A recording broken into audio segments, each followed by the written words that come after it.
একজন বয়স্কা মা হঠাৎ করে এসে আমাকে জড়ায় ধরছেন। উনি কান্না শুরু করেছেন।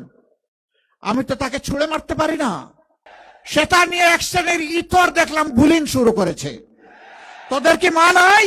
একটা ক্লাস আজকে সামান্য মানবতা এবং ভদ্রতা ভুলে গেছে। আজকে আমি ফেনীতে গিয়েছিলাম। শহীদ পরিবারের মা এবং বাবারা, ভাইয়েরা, বোনেরা সেখানে এসেছিল, সন্তানরা এসেছে।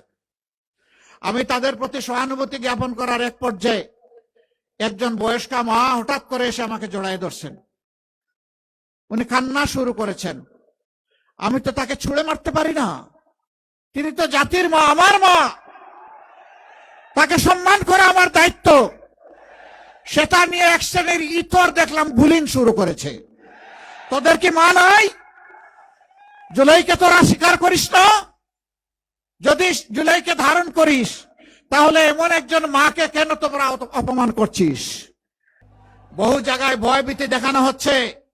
বলা হচ্ছে অমুক মার্কায় ভোট না দিলে ভোট সেন্টারে যাবেন না, গেলে খবর আছে। আমি মাদেরকে বিশেষভাবে বলবো, তাদেরকেই ভয় দেখানো হচ্ছে। আপনারা ওই মা যারা শরীফ উসমান হাদিকে জন্ম দিয়েছেন, ওই মা যারা আবরার ফাহাদকে জন্ম দিয়েছেন, ওই মা যারা আবু সাইদকে জন্ম দিয়েছেন, যে আবু সাইদ বলেছিল হয় আমার অধিকার দে, না হয় আমাকে একটা গুলি দে। আপনারা সেই মা। যদি কেউ ভয় দেখাতে আসে, চোখে চোখ রেখে বলবেন এটি আমার অধিকার, এটি আমার দায়িত্ব, ভোট দিতে আমি যাব, তুমি পারলে ঠেকাবা। ওরা বিড়ালের মতো পালাতে বাধ্য হবে ইনশাআল্লাহ। আমরা আছি, মায়েদের সাথে আছি।